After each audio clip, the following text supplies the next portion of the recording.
It was 2:47 a.m. when the front door creaked open. That sound, it wasn't the usual jingle of someone hurriedly walking in. No, this was different. Slow, deliberate, heavy, like someone wanted me to notice every second of their entrance. And I did. I froze, holding the edge of the counter, feeling my pulse spike. Most nights the place was empty. Except for the fluorescent lights buzzing overhead and the soft hum of the soda machine, everything was still. But that night, something shifted. The figure at the door moved almost like a shadow, too tall, too composed, as if the darkness itself had taken a human form and decided to step inside. I blinked. It didn't order. It didn't even glance at the menu. The man just stood there. His eyes, they lingered, scanning the menu board, but not with the normal curiosity of someone hungry. No, there was an intensity there, a focus so sharp it made my skin crawl. He looked at the digital numbers of the menu, the flickering lights above the counter, the condiments neatly stacked behind me, every detail absorbed with an almost unnatural patience. I cleared my throat, forcing myself to break the silence. Can I help you? The man didn't answer.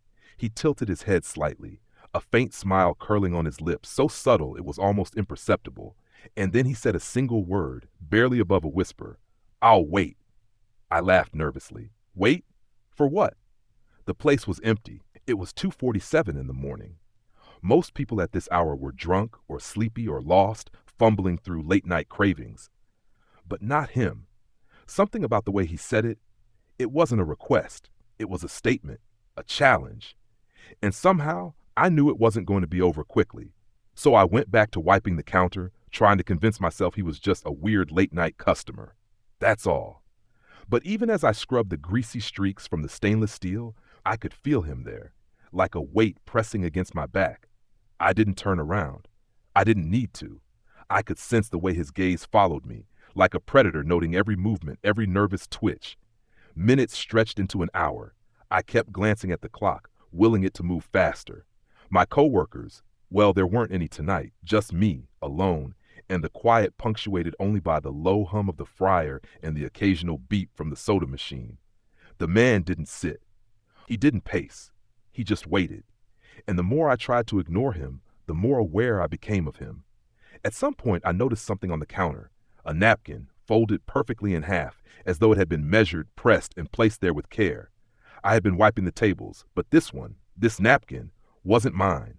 I hadn't touched it, and yet there it was, clean, empty, almost intentional. I wanted to ask him about it. I wanted to say something, anything to break the tension. But my voice caught in my throat, and the longer I waited, the heavier the silence became. There's a peculiar kind of fear that creeps in when someone doesn't speak. When words are absent, but presence is undeniable, it burrows in, settling into your chest like a stone, and you start to wonder if it will ever leave. Finally, the clock hit 4 a.m. He didn't move.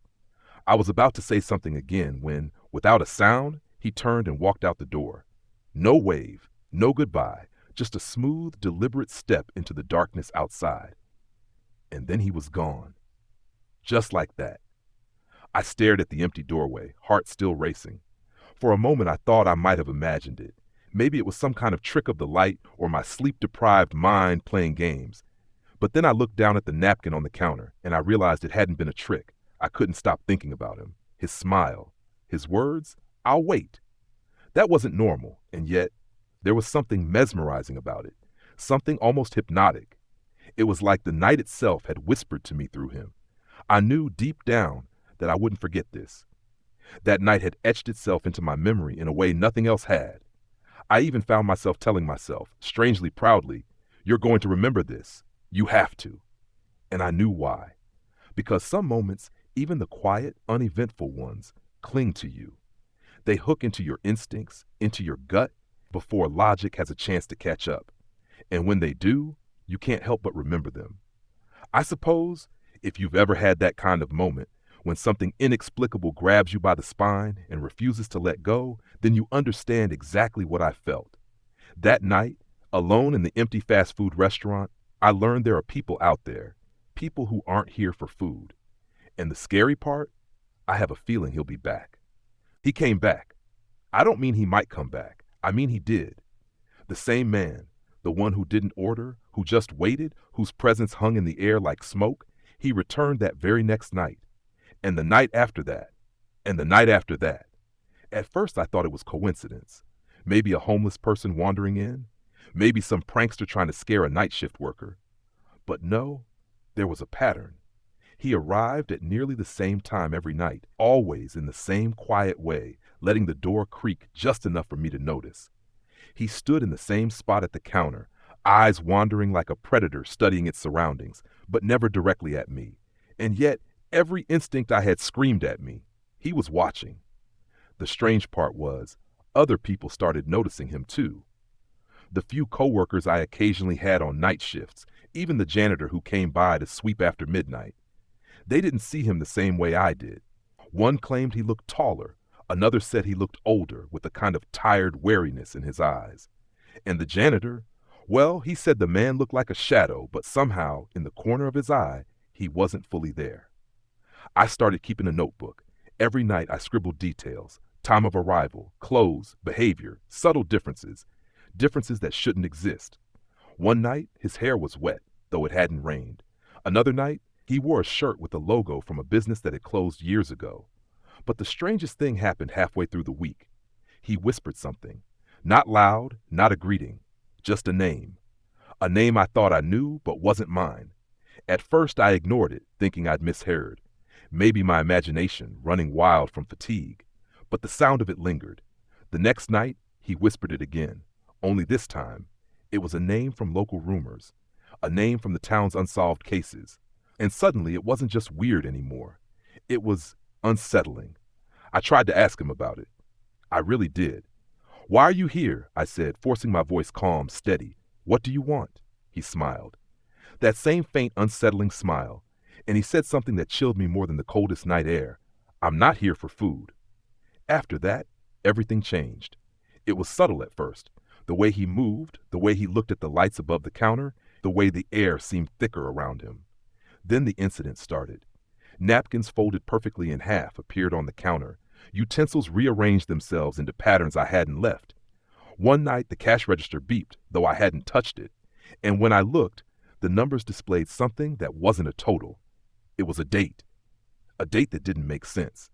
And yet, it was almost polite. Almost methodical. There was an intelligence behind all of it, a precision that made my brain ache trying to catch up. I started noticing other things too. Tiny details. A shadow that moved independently of him. A faint smell like old paper and rain that would vanish when I looked for its source. I began to question reality itself. Was this a person or something else? Something that fed off the quiet, the darkness, the empty spaces between fluorescent lights and hums of the soda machine? Then came the night that made me consider that I wasn't imagining it at all. He placed something on the counter. Just before leaving, he set it down carefully, almost ceremoniously. I leaned forward to look. It was a crumpled receipt. Nothing unusual at first glance. Fast food, ordinary orders. But the date, it was stamped for that night. Today. And the time, 2:47 a.m. The exact moment he'd first appeared. But the kicker, the store name printed at the top was from a restaurant that had closed years ago. I stared at it. My hand trembled. My thoughts raced. And that's when I realized I had to know what it meant. What could this man want? What was the pattern? Why was he here every night? And that's where you come in, because I don't have answers. Not yet. Maybe you can help me. Maybe you noticed something I didn't. The way he moved, the way the napkin appeared, the subtle changes in his clothing. These tiny things might mean something. If you think you know, if something about his behavior seems familiar or points to a hidden message, I want to hear it. I want to know if you saw it before I did. Because here's the truth. I've started waiting for him. Not at the counter, no.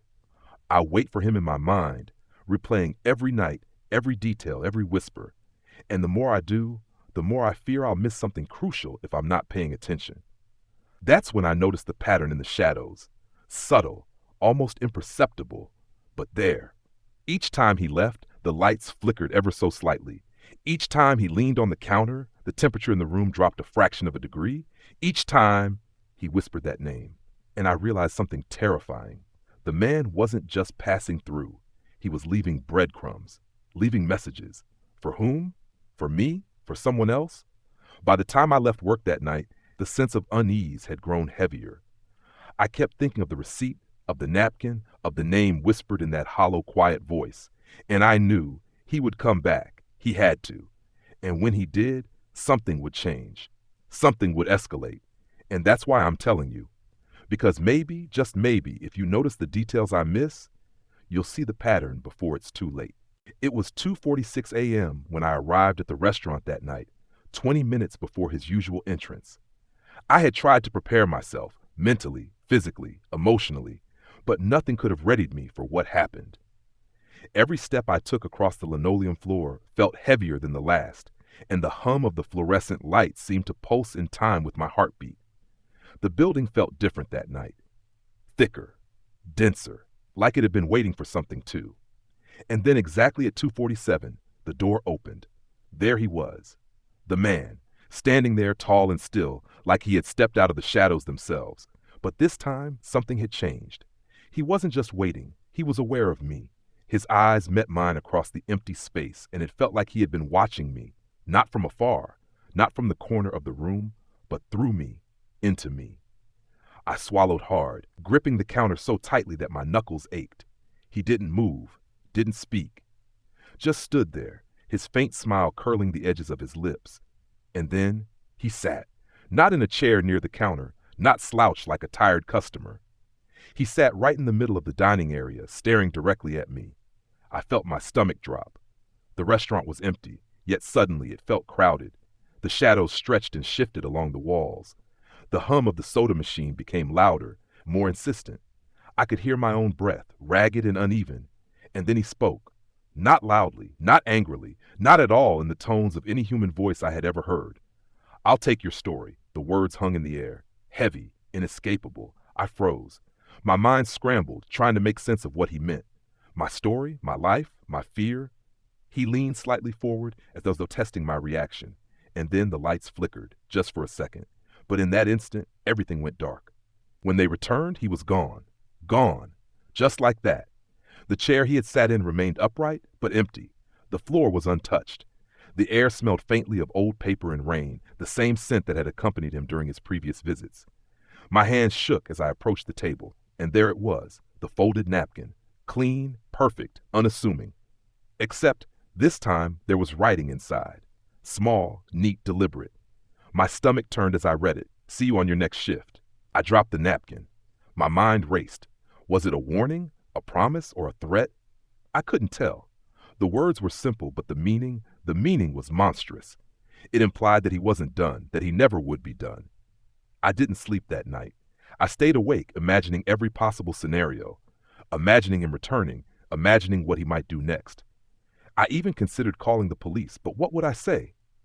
A man comes in at night, doesn't order food, leaves me cryptic notes, and disappears. I knew they'd think I was insane. The next night, I returned to work, and I still go back every night, scanning the shadows, listening for the faintest creak of the door, waiting for him to appear, because I know he will. He has to.